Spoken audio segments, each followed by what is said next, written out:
Qualquer tolo pode tentar defender os seus erros, e a maioria dos tolos faz justamente isso.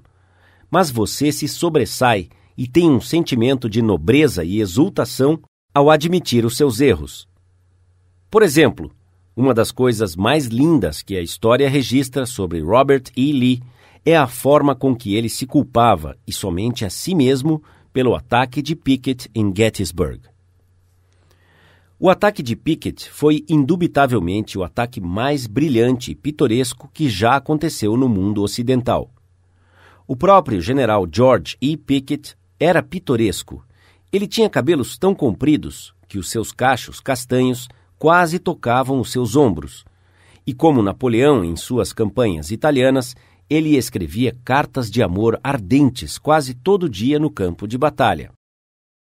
As suas tropas devotas o saudaram naquela tarde trágica de julho, enquanto ele andava alegremente em direção às linhas da União, o seu chapéu num ângulo extravagante sobre a sua orelha esquerda. Eles torciam por ele, um homem atrás do outro, uma fileira atrás da outra, com bandeiras voando e baionetas brilhando no sol. Foi uma visão de coragem, ousadia e magnificência. Um murmúrio de admiração correu pelas linhas da União enquanto o contemplavam. As tropas de Pickett avançaram em trote lento, através do pomar e do campo de milho, através da campina e por cima de uma ravina. Em todo o tempo, o canhão inimigo estava abrindo clarões em suas fileiras. Mas eles continuaram, pressionados, implacáveis e resistentes. De repente, a infantaria da União surgiu por detrás de um muro de pedra do cemitério Ridge, onde estava se escondendo, e atirava com rajadas uma após a outra contra as tropas de Pickett que estavam avançando. No alto do monte estava um lençol de fogo, um matadouro, um vulcão em erupção. Em alguns minutos, todos os comandantes da brigada de Pickett, exceto um, haviam caído, e 4/5 de seu exército de 5.000 homens havia sido aniquilado. O general Lewis A. Armistead, liderando as tropas no momento final, correu para a frente, pulou por cima do muro e, balançando o seu chapéu em cima de sua espada, gritou: "Deem-lhes aço, rapazes!" Eles assim o fizeram. Eles pularam por cima do muro, mataram os seus inimigos com baionetas, esmagaram as suas caveiras com coronhadas de fuzis e plantaram a bandeira de guerra do Sul no cemitério Ridge. As bandeiras balançaram apenas por um instante, mas aquele momento, que foi muito breve, registrou a marca d'água da Confederação. O ataque de Pickett, brilhante e heróico, foi, contudo, o princípio do fim. Lee havia fracassado. Ele não conseguia penetrar o território do norte. E ele sabia, o sul estava condenado. Lee estava tão decepcionado e tão chocado que ele enviou a sua carta de demissão e pediu a Jefferson Davis, o presidente da Confederação, para apontar um homem mais jovem e mais capaz. Se Lee quisesse culpar outra pessoa pelo fracasso desastroso do ataque de Pickett, ele poderia encontrar vários álibis. Alguns dos comandantes de divisão haviam falhado. A cavalaria não havia chegado a tempo para apoiar o ataque da infantaria. Isso havia falhado e tudo havia dado errado. Mas Lee era tão nobre que não podia pôr a culpa em outros.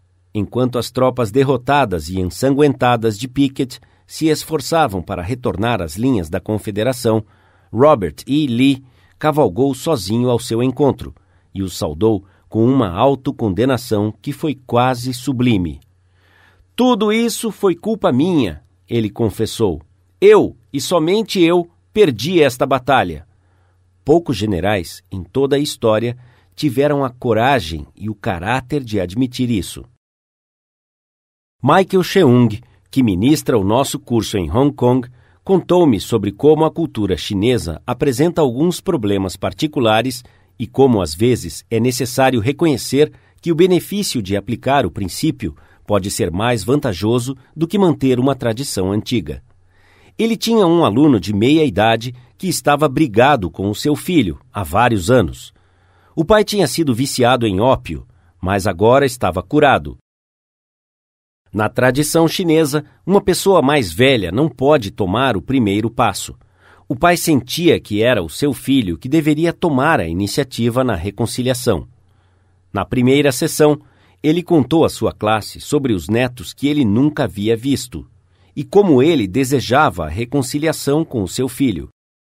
Os seus colegas de classe, todos chineses, entenderam o seu conflito entre o seu desejo e a sua tradição que fora estabelecida há muito tempo. O pai sentia que jovens deveriam respeitar os mais velhos e que ele estava certo em não entregar-se ao seu desejo, mas iria esperar que o seu filho viesse até ele. Quando estava chegando ao final do curso, o pai novamente contou à sua classe. Estive pensando sobre o problema, ele disse. Dale Carnegie disse, se você estiver errado, admita rápida e enfaticamente. Está muito tarde para eu admitir isso rapidamente, mas eu posso admiti-lo enfaticamente. Eu havia falhado com o meu filho. Ele estava certo em não querer me ver e de expulsar-me de sua vida. Posso perder credibilidade pedindo o perdão de uma pessoa mais jovem, mas a culpa foi minha, e é minha a responsabilidade admitir isso. A classe aplaudiu e deu-lhe todo o seu apoio. Na próxima classe, ele contou como ele foi à casa de seu filho, pediu e recebeu o perdão e agora estava embarcando em um novo relacionamento com o seu filho, a sua nora e os seus netos, que ele havia finalmente encontrado. Elbert Hubbard foi um dos autores mais originais que já agitaram uma nação, e as suas frases agressivas, muitas vezes, causavam ressentimento profundo. Mas Hubbard, com a sua habilidade rara em lidar com as pessoas, geralmente transformava os seus inimigos em amigos. Por exemplo, quando um leitor irritado escrevia para ele, dizendo que não concordava com ele sobre algum artigo em particular, chamando Hubbard disso e daquilo, Elbert Hubbard responderia assim: pensando bem, eu não concordo inteiramente com o que escrevi. Nem tudo o que eu escrevi ontem me interessa muito hoje. Estou feliz em saber o que o senhor acha a respeito disso. Na próxima vez que o senhor estiver na vizinhança, venha nos visitar para que possamos discutir o assunto exaustivamente. Estou sendo sincero quando eu digo que, apesar da distância, aqui vai um aperto de mão. Atenciosamente, Elbert Hubbard. O que você poderia dizer a um homem que te trata assim? Quando estivermos certos, vamos tentar conquistar as pessoas gentilmente e com muito tato. E quando estivermos errados, e isto surpreendentemente acontecerá muitas vezes, se quisermos realmente ser honestos conosco mesmos, vamos admitir os nossos erros e com muito entusiasmo. Isso não apenas produzirá resultados surpreendentes, mas acredite se quiser, é muito mais divertido, sob as circunstâncias, do que tentar se defender. Lembre-se do velho provérbio: lutando, você jamais obterá o suficiente, mas entregando-se, você obterá mais do que esperava. Princípio 3. Se você estiver errado, admita rápida e enfaticamente.